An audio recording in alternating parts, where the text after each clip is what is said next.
what are some of the qualities that in your character that you believe are why you're successful? And try not to be humble as you No, answer that. honestly, I don't attribute like how things have come together fully on luck. It's more like you put in the work. Most people know that I'll outwork. Before 2010, believe it or not, it was actually you had to go to an internet cafe in a Yeah, lot of right, places in Europe. right. So I'm looking for an internet cafe to make catch up on my email, right? Like Cool. I'm the guy who's using satellite internet on the cruise 15 years ago to try to get caught up. Like I just don't like being behind. I like to be on top of my stuff. Our first position, like especially Jonathan and mine, is like we'll outwork anybody. Like Yeah. I'm ready to work every day. I've taken conference calls in the subway in Tokyo at like 8 a.m. I've taken, I've closed contracts in Amsterdam at 2 in the morning, right? Like Amazing. I'm ready to work. Yeah, I'm yeah. always ready to work. That's And cool. I found that the more work you put in, the more you're ready to take on any challenge. Yeah. That's when luck kind of falls your way, right? Yes. Like you Exactly. kind of bend fate to yourself by setting the circumstances to make it happen. Welcome to the Mastering Property Management Podcast. I'm your host, Jared Sarbit. Join me as we delve into candid conversations with industry experts to uncover their strategies and insights for achieving success in property management. Whether you're a seasoned pro or just starting out, let's elevate your property management skills together. Hey everybody, this is Jared Sarbit with Mastering Property Management. Today I have Nawaz Damji with me from Equium Group, the founder and CEO, I believe is the title, partner perhaps. Super excited to have them. They were founded in 2011 and have grown to a really, really beautiful business. But let's not hear from me, let's hear from you. So Nawaz, first, if you can just kind of tell me about yourself, some, how you got to where you are, some major milestones along the way, how you got into property management, and just kind of talk a little bit about the success of Equium Group. Yeah, I know. Like a lot of people, when I got into the commercial real estate industry, it was '05, and a lot of people at the time would have told you that they fell into the business because there was no like real educational direct path into commercial real estate. And probably the same story would be for condo management and residential management. I started commercial right out of school. I was hired at a university by Oxford Properties to they wanted to start bringing in people with finance, accounting, economics backgrounds because a lot of people who moved up in the commercial real estate industry were, people from the building operations side. So they're licensed by ABSA. They can work on the equipment, but they seem to, when get to more and more senior levels, they seem to be missing that financial side of the acumen that they needed. So they started trying to hire new grads and train them in commercial, and that's why I was hired along with. I think Oxford had this graduate intake program. They hired probably a handful of people, and then abandoned the program like 5 7 years later, but worked out good for me. I feel like I didn't know anything about real estate. I literally did not even have my own place. I've never had a mortgage, didn't have a mortgage. I had no idea about anything to do with real estate, and the job opportunity was interesting. Like it was weird because we moved here from Toronto in '92 when I was in high school. And my parents were buying a business, and our landlord was Oxford, right? And so it was kind of like weird. I was sitting there in the head office of our old landlord in the building that we used to rent from, and at this interview, and I'm like, it seems so like serendipity, right? And I was like, this seems like a really interesting opportunity. But they taught us everything about commercial. Like I had a few graduate intake people after me that I had on my team, and, same with them. They were new grad at a university, business degree from wherever. And we kind of just taught them the commercial real estate industry. And it was really good because I got 8 years there. I got really good opportunities. I got to manage their pristine assets that Oxford owns, like the, Bow Valley Square and for instance, Young Tower and Shell Center and all that stuff. And so those opportunities for somebody in their like mid to late 20s, like they're Yeah. kind of unheard of, right? So it was a good start to my career for sure.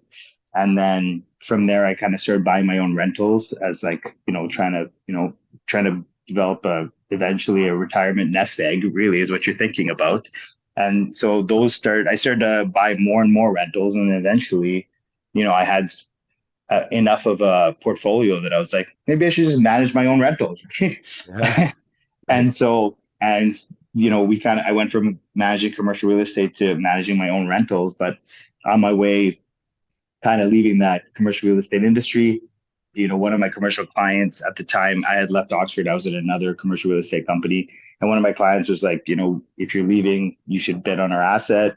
I did. We got that, which was a downtown office building. And then from there, we just kind of kept bidding on buildings and winning them. So, it went from, like 50 units of residential that I owned, and then 50 I managed on behalf of people I knew. And then we have like 14,000 doors and, uh, 1.5 million square feet of commercial today, but that's all it really was, right? And there's always, I like, people always say, like, people really agree that there's luck involved, but there's luck involved for sure. Like, you'll put in the work, you try as hard as you can, but there's got to be some luck that saves you sometimes, right? There's always situations where there's no way this would have happened without some luck.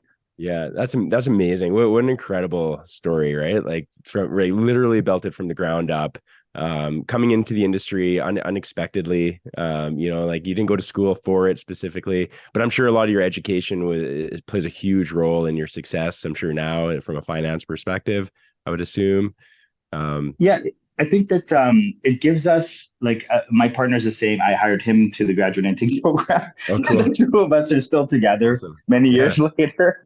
But we, like, the financial acumen that we were brought into the industry with has served us super well. Like, the funny thing is, like, my HR classes that I didn't really pay attention to, probably pretty helpful now that we're like a team of 100 people. Wow. But, Awesome.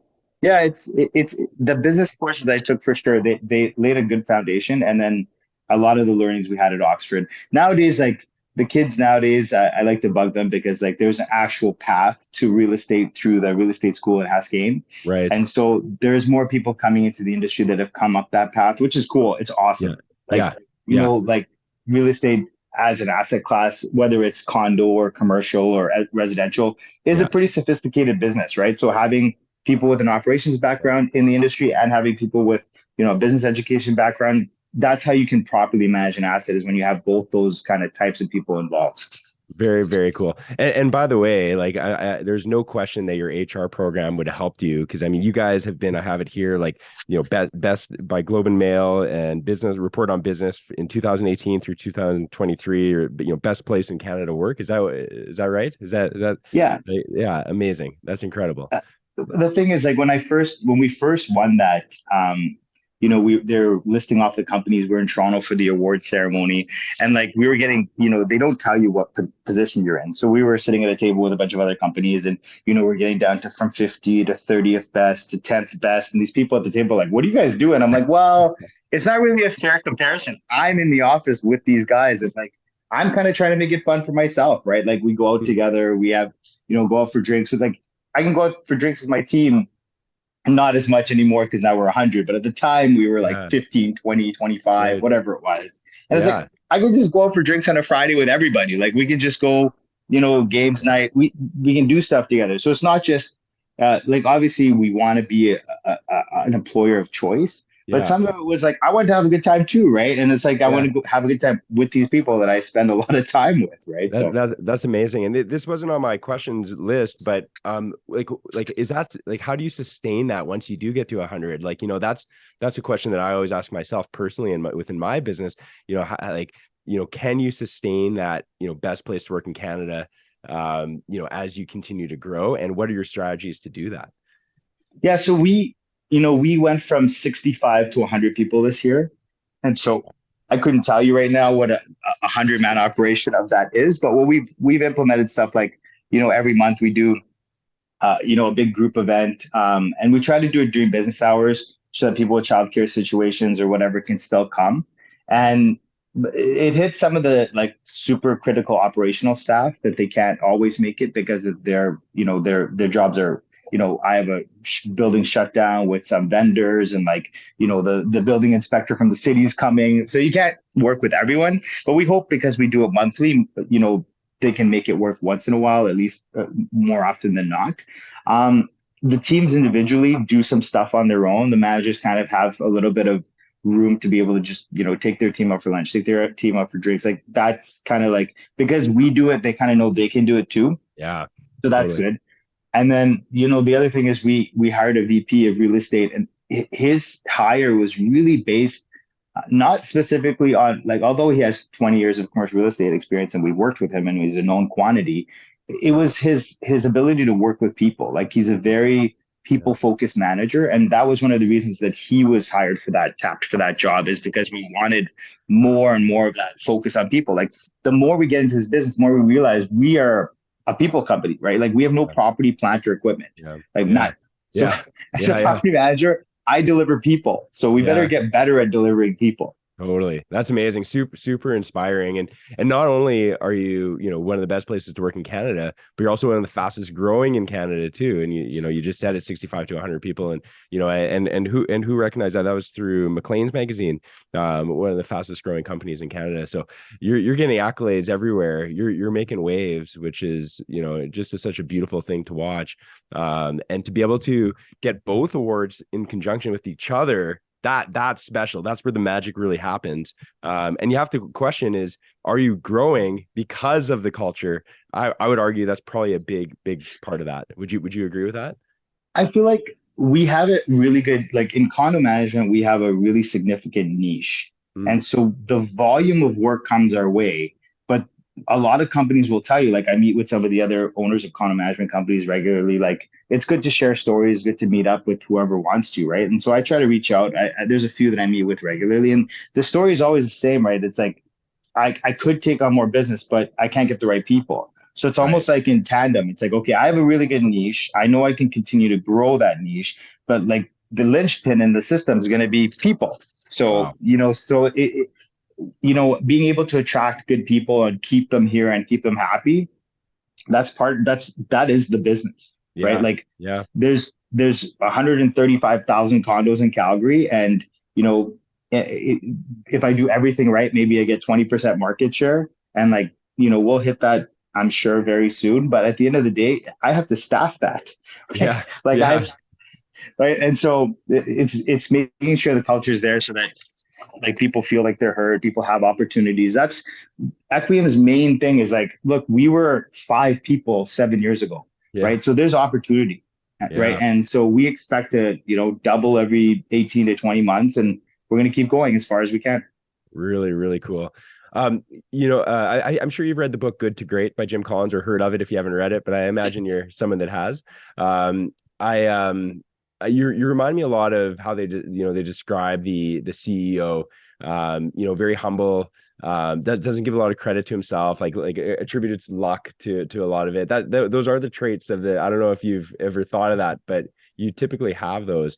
Like, what are some of the, yeah, I mean, maybe those are some of the qualities, but what are some of the qualities that in your character that you believe are why you're successful? And try not to be humble as you No, answer that. honestly, I don't attribute like how things have come together fully on luck. It's more like you put in the work. Like I most people know that I'll outwork, right? Like, even when I was at Oxford, like, there was jokes about me, like, trying to find internet in Italy before internet was so widely spread, like in early, like before 2010. Believe it or not, it was actually, you had to go to an internet cafe in a Yeah, lot of right, places in Europe.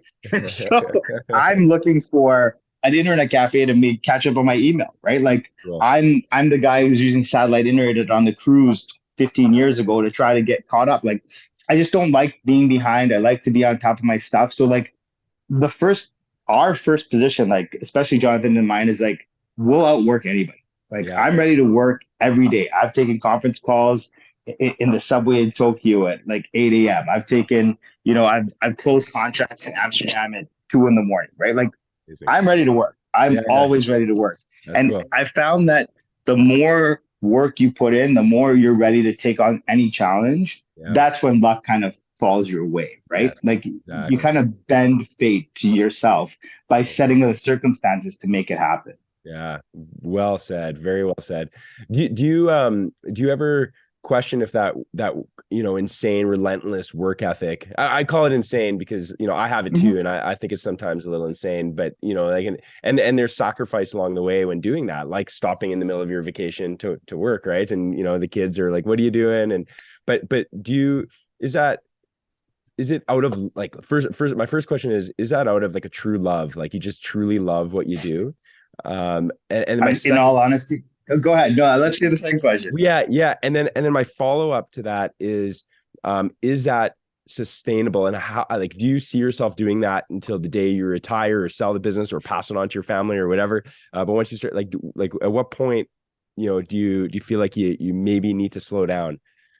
I feel like there's so many answers because I think about this all the time. I talk to people about this all the time because we go on vacation with other families and stuff, and they're business owners too. And like I'm working more than them for sure, Yeah. right? But it's born for in some ways out of like a mix of like a fear of like my parents were not well off like when growing up, so it's like a fear like we grew up in they were barely getting by like to be completely honest, they made it work for sure. We never didn't have food or anything, but they were very close to the line so many times, like with the banks and everything else when they lost their business. You know, I remember Oxford tried to take a first charge on their personal guarantee, right? Like, and that's the company I ended up working for, which is again very Yeah, interesting, kind of like totally. full circle situation, but Yeah. that's fine. So I have like my work is born was partially out of fear, right? Like I don't want to be in that situation. I don't want to lead that Yeah. situation. So Yeah. the other side of the coin is that I have this massive opportunity, right? And there always was opportunity. Even before I kind of found this niche in condo or I got into commercial, we were redeveloping homes and we were building equity there. And there's opportunity, but it's like I can only build that equity if I put in the time, if I put in the effort, if I find the right deal, if I find the right contractor, if I put together the money right. So the opportunity was there. And it's like, so either you're going to put in the work and capture the opportunity or not put in the work and then something goes wrong and you're in their situation. Like, and again, no offense, my parents are like moved here from Africa with nothing and built a life that, I built based off of, right? Like Yeah. what I built was based on the work they put in. Amazing. But now that I have this opportunity, like being born here, educated here, um, business here, like a huge network in this city, um, in this industry, and then I don't put in the work to take advantage of the advantages I was given, it's almost like, I feel like I'd be stupid, right? And so that it's like a fear of not wanting to be in poverty. It's a fear of giving up an opportunity that I was given that, billions of people on this planet do not get. And Yeah. Wow. so why am I going to squander it? What excuse do I have? Right. Like, Yeah. it's not like I don't have a good time. Like I just have it a certain way. We go to Mexico in a resort with my kids. We have breakfast together. I'll go work for a few hours and then I'll join them at the pool. And so I give up 2, 3 hours a day. And then, my wife takes a little bit longer to get ready as the ladies usually do. Yeah. So Yeah. during that time, I'm on my computer trying to catch up in the afternoon and evening. Right. And, I might do a little bit of work after the kids go to bed.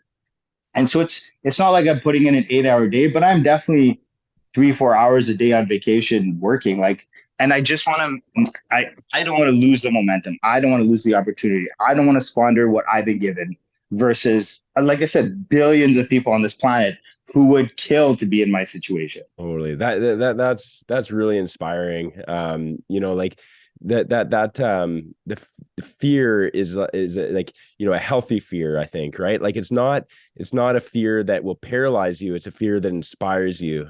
And when that's where the magic happens, like my son the other day was saying, Dad, like he's 10 years old. He's like, Dad, what if I'm not successful? What if I don't make it? I'm like, let that feed you, let that fear feed you, right? Because that's what's going to drive you if you're comfortable, and which I think a lot of people and that have been here multiple generations or whatever, they're comfortable.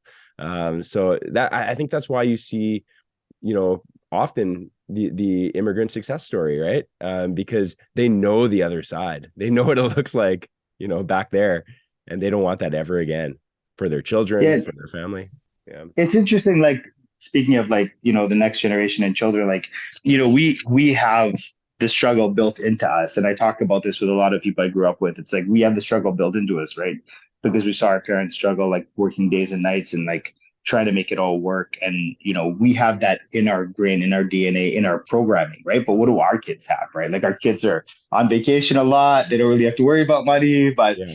Yeah. you know, I almost want to. It'll be interesting to see. Like, are they going to have the same internal motivations that we do? And maybe they shouldn't. Right? Mhm. I say this in my CEO forum group. It's like every decision I've made in my life has been based on money. Every single one. What I took in school, what Mm, job I took, how I invested, how I spend my time. Every single decision was based on money. And yeah, like, if that's taken out of the equation, what's possible? Who knows? yeah, Who knows? yeah. I have no idea. Maybe I would have been, some sort of care worker in an NGO somewhere in a foreign country. I don't know, but it'd be nice to take that out of the equation and see what they do. Obviously, we're going to push them. Like my wife and I are both like very demanding of them. Like Yeah. there's no TV, Monday to Friday. There's no slacking off. They got work and homework every night. We push them hard, and Awesome. we'll see. Maybe it'll blow up in our faces, and maybe it'll work out. We'll find out. I don't think it will. I have a feeling if you can run a business the way you do, you'll be able to run a family just fine.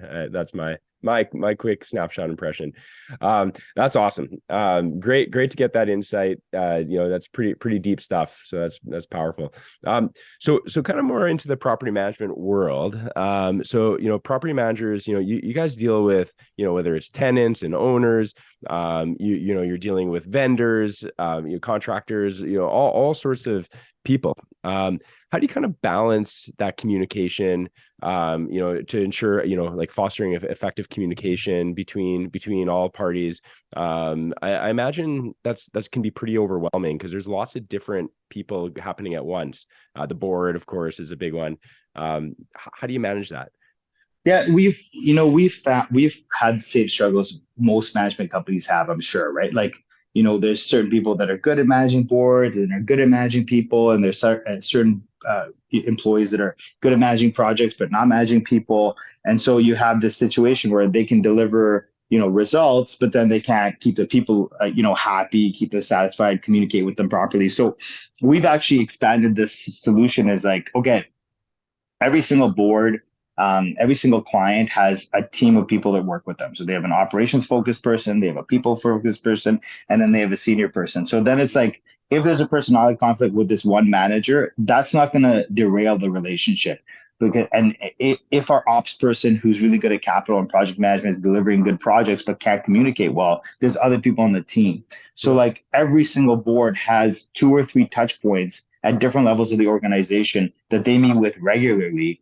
And that's how we've evolved to That's go amazing. from, the way it was to the way it is. Wow, that's incredible. I would guess, that's not common. Am I right to say that most people just have one property manager for the property and they kind of have to be a jack of all trades? Is that right? And And yeah, that's one of the failures. I tell people all the time. It's like, look, I tell boards all the time. I've been a property manager my whole career. Like right out of university to today, yeah, I've been a property manager, and I yeah, am not a technical person, like yeah, at all. So yeah, like, I'm gonna fake how this. Well, I'm gonna explain what this vendor told me about how your piece of equipment works. Like that's not how it's done, right? Like in commercial, you have specific operations people who specialize in how the equipment runs. They're licensed by the Boiler Safety Association. Those people are in the mix in commercial. And yeah, that's how we developed our condo model. And that's our niche, right? Is that yeah, we have the operations people in house to support the managers. So the managers aren't supposed to be, oh, I know how your equipment works. I know how lawsuit works. I know how your snow removal works, how your financials work. Like there's no person like that yeah, knows everything. yeah, Like exactly. they're Yeah, right. They know a little bit of everything. And the more experience they have, the better they are at like masking the fact that they don't actually know that much about this, but right. they're speaking on it. Like we don't like that. We want to have the depth of confidence. That's really what we have. Like we've worked in, you know, millions of square feet of commercial real estate, and now 14 million square feet of condo. We want to have that depth of confidence when we come to the table. That's like our claim to fame over Yeah. everybody else. Yeah, that's brilliant. Is that a model that you saw somewhere else and wanted to implement, or did you just kind of come up with it through trial and error, or how did you think of that? Yeah, so realistic, we came into it like we were doing just commercial and then my own portfolio when, we got invited to bid on condo.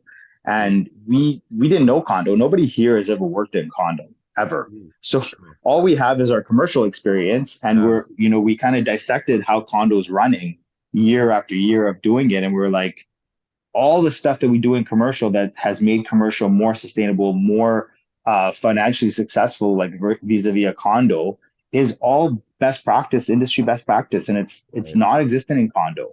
And Mm, so, like the easiest solution I tell people is like, okay, you have a chiller from Train. That is on top of the office building and it's on top of your high-rise condo. Same piece of equipment.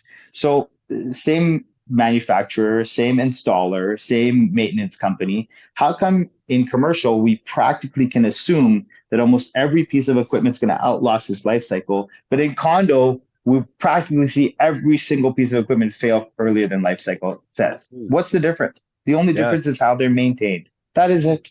It is simply having the operations people who understand the equipment yeah. ensure that the maintenance is done properly. That is Huh. it.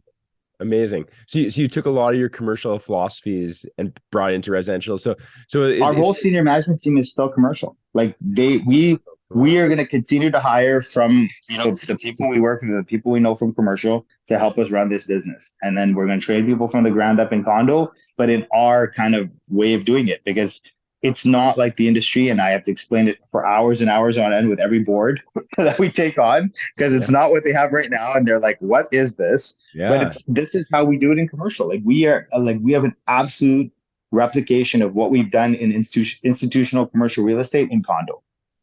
Brilliant. That's so cool. Sometimes there's a huge advantage of not knowing the industry and going into it without the bad habits, without like just knowing this is what works over here. Let's bring it over there. And And we see that everywhere. Like when you look at commercial, like in condo management, residential management, you don't generally have building operations in house, but in commercial you do. So it's like, okay, why does that best practice work? And now we have financial models to explain why it works because we've been doing it for so long. But at first you didn't know, right? Everyone just thought, oh, commercial has more money, so they invest this way. And that's a very like narrow focused response because you don't know. And that's what everybody in commercial thinks. That's what everyone in condo thinks, that commercial just has more money, so they invest this way. But yeah, when you actually look at it and reverse engineer it all, it's that condo is spending a ton of money fixing stuff they probably don't need yeah, to because it wasn't maintained properly at the outset. yeah. Amazing. So you really have to educate them, the board and the condo, on the investment. It sounds like it's maybe a little bit more upfront, but long term, it's really going to pay off. Is that right? Yeah, and when we look at, we've done now financial analysis for some of our earliest buildings, like University City. 6 years in, they're still spending the same on repairs and maintenance they were 6 years ago. They're spending less on insurance today than they were in 2017. Those things, they're spending 34% less on utilities than they were 6 years ago. Those things are unheard of. Like Yeah. industry wide, you bring me any manager, bring them to the table with the numbers. There's not one who can say that. Not one. Bring them to Very, the very table cool. anywhere, anytime. I love it. I love the confidence. That's amazing. Well done. Really cool. So actually, like this kind of leads me to my next question. You kind of already sort of answered it, but I want to hear a little further. So balancing, cost effectiveness with property maintenance is, it's critical. How do you and your team prioritize the upgrades and repairs to ensure long-term value for both owners and tenants? Yeah, like this is where the kind of financial acumen comes into play, right? Where with Jonathan and I, like, we obviously cannot have boards spending more than their current budget, right? Like it's a not for profit. That's not how they kind of mentally operate the boards, right? So the way that we do it is we like, look, here are all the spends you guys have right now. Here's what we see in the portfolio for similar sized assets. Here's where we see that there's differentials that we can pull funds out of to reallocate to preventative maintenance. So it's not spending more money, it's reallocating the money you're spending to more strategic items. Once those items start to come into play, then you see a snowball effect, right? Like if you run the equipment better, utilities cost less. If you run the equipment better, there's less R&M. And so all the stuff, if you run the equipment better, you can defer the replacement. So your reserve builds up further and has more time to invest. And so over time, those decisions start to compound, right? Like University City, we've shown a $2 million swing in the operations from what they were if we had pulled them forward to what we did. And $2 million is a massive amount of money on a 400 unit building. No kidding. No kidding. Very, very cool. What about technology? How do you leverage it? Do you use certain softwares within your business that maybe front facing to the tenants and the customers, the owners, or maybe behind the scenes. But does technology play a big role in Equium's processes? I would love it to play a bigger role. Yeah. Realistically, we have we have tenant facing, we have apps, and we have a web portal, and they can put in service requests and track those service requests through the app and the portal. So that's there. We don't mandate it for every buildings because we have buildings full of seniors that don't want to use an app, and we have Right. buildings full of seniors that do want to use an app. Believe it or not, I got both. So I'm not stereotyping at all. I literally have both. And so we don't mandate that app. Like we can obviously take phone calls and emails and everything else, the standard process. And then when we look at our project management and operations side, they're working in, preventive maintenance software. They're working in, MRI, Fixed, Angus, Monday for project management. So they're using all those different software tools to keep themselves organized. When we look at the accounting and residential side, we're using Yardi. So it's not easy because it's almost like top down, which of course there's only so much capacity that we have. And so, as we grow, we're obviously going to want somebody who could manage those kinds of onboardings. Like my partner and I literally onboarded Yardi. We literally onboarded Zendesk. It's a lot of like top down software implementation, which is not ideal for us. And Yeah. so hopefully one day there'll be somebody who can, but we're not there yet. Yeah. So yeah. So have you ever, considered developing your own software that kind of brings them all together? Have you ever thought about that at all? Or So there's a lot of packages like Propera and stuff that have everything, a lot of this stuff built into them. But we Mhm. kind of like adopted these things over time in different parts of our business. So a combined solution would be nice, but it's like we invested quite a bit to get here. So I'm nervous about changing it all again to an all encompassing. Right. But eventually, like, we evolve. Like Equium feels like a different place every 6 months, Yeah. because we take on a lot more buildings. Like we take on about like 2,000 doors every 6 months. We take on, probably 20, 30 staff every 6 months. Like it's a different place every time you turn around. Like we just doubled our office space. Now we're running out of office space again. It's just like, this is what Incredible. happens around here. Yeah. That's certainly a good problem to have. That's for sure. Talking about evolving, how do you see the industry evolving? Like, do you see some like new trends that are coming? Do you see some changes? Do you foresee anything, that's really going to be shaping the industry moving forward that potentially isn't here right now? Yeah, a generative AI, I'm sure everybody says it, but I met with Microsoft, I want to say in 2018. And I told them, I'm like, listen, like 80% of my requests are exactly the same thing. And they're the same answer and they're the same question. I'm like, why can't like a computer answer these questions? And they were like, yeah, to build something like this, you could use our AI engine and we could build the front end and it'll be about 250 grand. And I'm like, at the time, I'm like, yeah, that's not happening. And Yeah. now, we're a few years later and ChatGPT is pretty much there, right? Like, Ah, and Zendesk and Proper and these guys are like having ChatGPT plug in and answer these queries automatically. And yeah. so it's great news because I don't know how many, I probably get hundreds of emails a week to our company asking for condo docs or a stop Right. loss or, Right. I need a fob or an elevator booking or an Yeah. intercom. All of those can be automated and they will be. And Well, in some cases they are. And well, so it's like I need an elevator booking. Here's a Calendly link. Book yourself an elevator. That Calendly link then go links to the elevator contractor or the booking contractor, and boom, we're done. Like this oh, doesn't need 50 people involved, right? yeah. And so we're close, or we're getting close, and we're implementing some of those automated solutions too. But yeah, that's what I see. I see that a lot of the day-to-day customer service interactions in condo management will be automated, and it will be more efficient. And that's been good because the managers need to focus on more strategic items like these Yeah. buildings, strategic review. Totally, totally. I was talking to another property manager the other day, and she was saying that the industry is really recession proof. And so the more that you can implement AI within the business, it's only going to get stronger, and people always are going to need some sort of management. So it makes a lot of sense that you would want to be ahead of that game. Always really on the the front of the curve as far as implementing all of that. So that's really cool, really really cool. Are you like right now using ChatGPT within your business Our or our staff is. I have like, yeah, if I need a job description for a new role that I just made up, yeah, like I'll go to ChatGPT and ask it and then make my totally, revisions, right? Like totally, it spits out a reasonable answer in a split second. To yeah, not use that tool and try to type this stuff out yourself is just a waste of your own time. Yeah. No, 100%. I'm on there every day. I love it. I barely go on Google anymore. It's such a powerful tool, that's for sure. Really cool. What as a property manager, like a leader in the industry, certainly in Calgary, what advice would you give to aspiring property managers looking to climb the ranks and achieve the level of success that you have?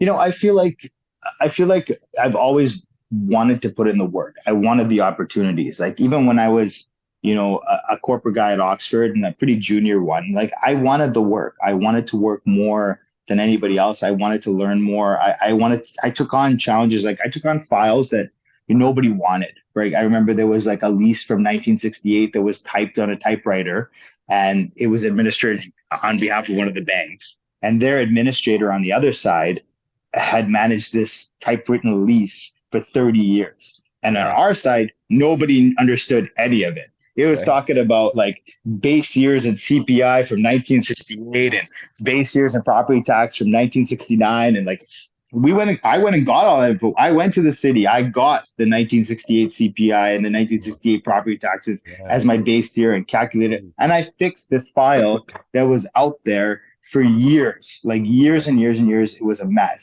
And like literally at the end of the day, the prior team that managed it would just take whatever the bank's rep would tell them. He'd be like, "This is what it says. This is what it's supposed to be," and they Yeah. just take it as gospel because they couldn't interpret it. So I took the challenges on, right? Like Cool. any challenge, and then it eventually started to become funny because like our manager would be like, "We have this printer that no one will take back. It was from this prior business, and like deal with it." I'm like, "Yeah, no problem." Boom, somebody comes and picks it up. Like I found the least Yeah. contact, and like I'll take on anything because like the opportunity is there. I want to move up. I want to take more chances. I want to grow because Love it.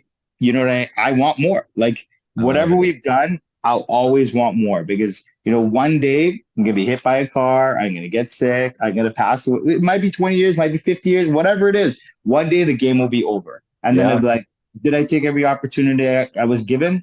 Close. I have to make up for quite a few years of messing around when I was in my teens and early 20s. Yeah, But me too. still, at this point, I take the swings. Like I take the swings as often as I can. Amazing. I love it. I love it. I think what I'm hearing is like, don't cut corners, do it right, and don't be afraid to take anything on. Like, don't be too arrogant or to think that, you're not above, don't think you're above anything. Is that what you're saying? Yeah, like put in the work, right? Like I remember we were we were at a bar next to one of our buildings at 7 p.m. one night when we were a lot smaller. We probably only had a handful of buildings, but like the board member called in the emergency line that somebody spilled like a massive drink in the elevator. And like I was with the building manager and we walked from the bar over to the thing and I'm like, where's the mop? And I like mopped the elevator and the guy's Nice. looking at me like I grew another head and I'm like, dude, I've been a cleaner before. Like Yeah. I had that job in university, right? Like Yeah. Yeah. Yeah. Yeah. there's no job that you shouldn't be able to do. Other than like the accounting team and our ops team, I've done every job that we have, right? Like Yeah. I've sat at front desk, I've, Cool. been a janitor, I've been a property manager, I've been a customer service person. Like I've done it all. So it's like, I I'm not asking you to do anything that I haven't done. I'm not Yeah. asking you to do anything that I haven't done like as Yeah. a job, right? Yeah. Like it's like, and I'm willing to do the work, like Yeah. because I want the opportunities. Like Yeah. and this new like post COVID people who don't want to take on everything. I want it all. It's like Yeah. sure, leave it with me, no problem, Totally. I love it. So, no so, problem. so for those, those aspiring, property managers that want to reach that success, it's like, just get it done. Like go out there and roll up your sleeves. Don't be afraid and work your butt off. Right. Like that was I kind of, feel like it's the only controllable factor, right? Like there's luck and there's fate and there's where you were born and there's like how smart you are, or how done or like how educated. Those are all like they're all outside your control. You can control how hard you work. Like totally. that is one in your pocket, ready to go anytime. I Show love it. up willing and able. I love it. And would you say, do you find that your partner is kind of the same mindset? Like, are you both on the same page? Like, maybe I shouldn't ask that question, and I don't want you to throw him under the Actually, bus, but actually, most people are afraid of him because he literally will work. Like sometimes even I'm like, holy, how much can you work? I am a workaholic. And it's like I said, I work out of the fear, I work out of the opportunity, I work out of all those things. I don't know where he gets his work ethic from, but he's a similar guy. Like we're in That's the really, office 7 days a week, yeah. every day. Like we work together on every strategic project, and like we are working. Like, and we want the chance. Like I want to work evenings and weekends because like I'll put the kids to bed and go back to work because it's like this is my opportunity when no clients bother me, operational work's not happening. Here's Yeah. where I can get some strategic work done and Totally. take on the next thing. Yeah, and the reason I ask that is because with myself personally, my partner and I, we're very different. We have very different skill sets. We outside of work, we're best buddies, but I mean, outside of work, we don't hang out, we don't do that much together because we're completely different. But what we have in common is that we're both not afraid to work as hard as possible for the end for the customer, for the client. And we'll do whatever it takes. And we made that commitment early on. Like, hey, like we'll do whatever it takes, and we'll work as many hours as possible day and night. And I think like when you have that partnership, that accountability, a lot of magic can happen there because you feel accountable. Like he's working hard, I'm working hard. We go and it's just this kind of perpetual energy I, that I, I like to because he can work later than me because he doesn't have kids, and so I mm, have to take this like kind of dinner after school break, right. and then but I could beat him in the office most days, so that's my offset. Like I'm Awesome. in the office earlier than him on weekends and weekdays, Right. and he Yeah. usually works later, and then I'll put in my after bedtime shift. So yeah, Awesome. we do. It's true. Like seeing him work reminds me of like how I want to work and how I've always wanted, right? So and we do get along really well, and but we are very different, but in some ways the same. It's like Yeah. we have a weird dynamic for sure. Very, very cool. Can you share a particularly challenging property management situation you faced, over the years and how you effectively resolved it?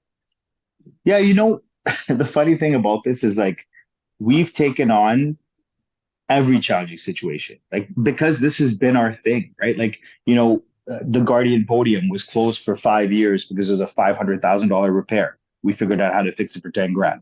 We had we had Rosemont where they had a $5 million envelope failure, and like the engineers and the board had come up with this solution that was going to cost $6 million to fix this. We're fixing it for less than half that, and we're phasing it so that people could actually have kind of afford to pay for it. Like it's not pretty, but it's a solution that works, right? And like we have so many like this. We had a window project at one building where it was all seniors, and the prime manager told them they need to specialist us 40 grand this year, 40 grand next year. And I was like, no chance. Like we worked with the engineers. We actually did a survey of every single window so that we could decide on how to phase the windows over 5 years. And Mm, so we were doing like different phases and different phases. And then like over that time period, like it was all paid for through regular contributions. So like we're kind of tapped to do hard things, right? Like that now it's like if you have a really complicated situation, you should just call Equium because yeah. they're the ones who are dumb enough to bang their heads against the wall until they figure it out. That's awesome. So, we're taking on another building that's had, a 400 unit building downtown that's had leak issues almost since inception. And Yeah. like, it's got a really interesting heating system in the building that was cooled at the time and is not now. And it's caused them nothing but grief, hundreds of thousands of dollars of leaks every year. And like, we've literally been tapped to figure this out. And so this is kind of our thing now. Yeah. We deal with the ridiculous problems that nobody seems to want to deal with. Our team our team actually did a 15-acre roof. Like we have a building that's 15 acres of Wow. industrial. And so Yeah. like our team like phased this roof over 8 years. It's a 47 acre parcel. It's actually a 17-acre building. And we did this roof over 8 years. We're halfway through. And it's like phasing this roof. And we like, we found the areas that were leaking the worst and worked with those tenants. And like, so, this is the scale that Equity is rolling on right now. Like, so That's these are the kinds of problems we get. man, that what an amazing, like I honestly expected one example, but I mean you face like you are a problem solver every day.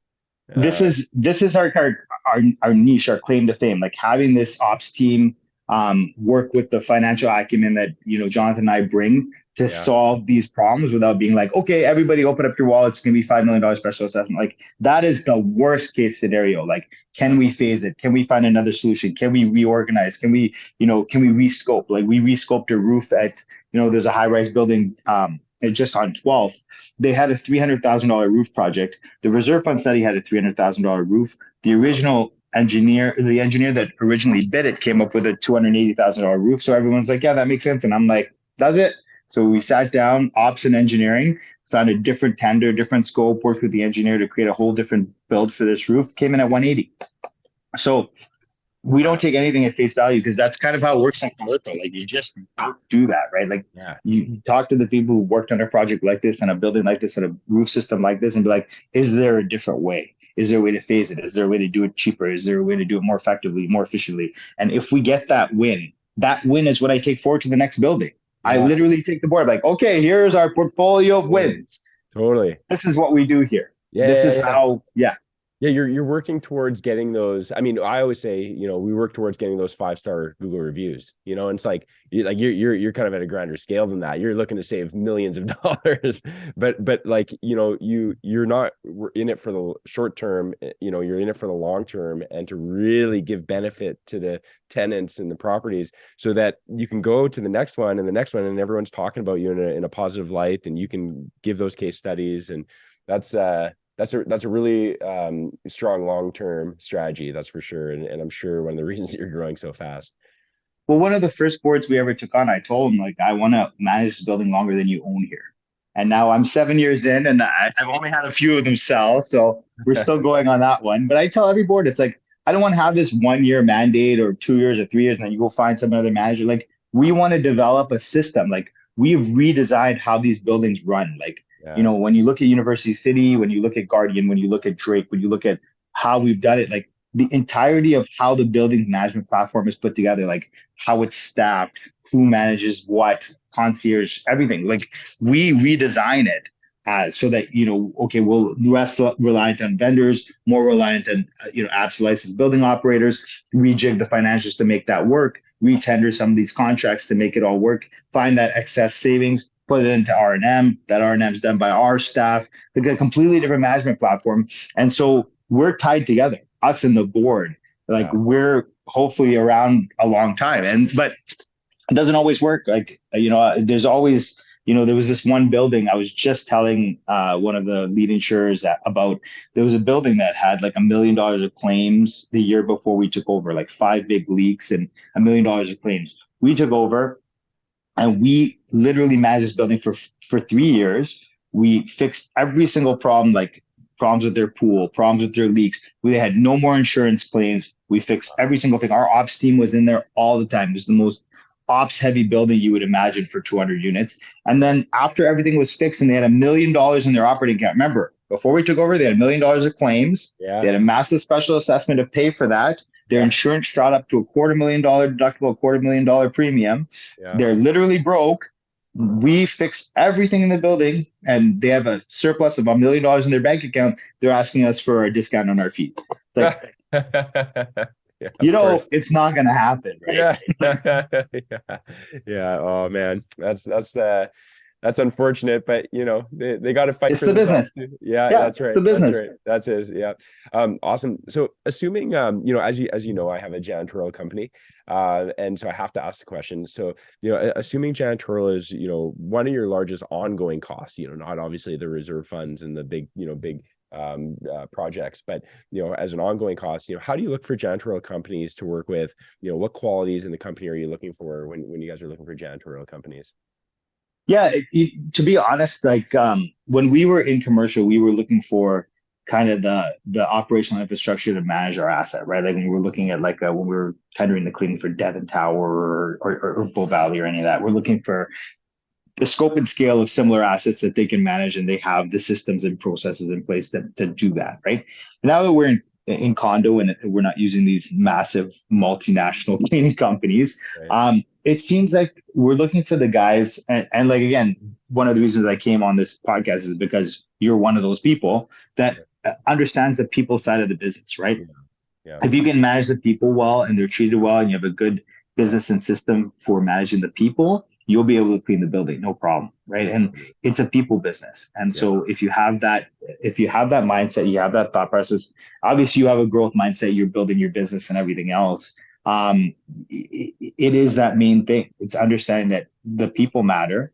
And, they're not just like bots you kind of plug in. A lot of these big commercial cleaners, they're almost like, we're just going to plug somebody in here. And it's like, Yeah. these are your people, right? Yeah. And like, they are your whole business. Yeah. No, I love that. And that's absolutely true. When we started our business, that's what we were warned of, was the hardest part of our business is to find and keep good people.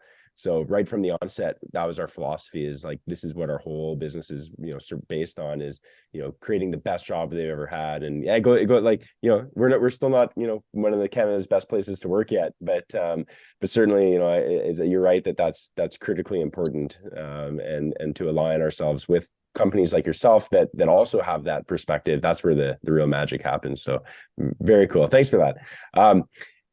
For a little bit more of a fun question, if you can manage any famous property in the world, what property would that be?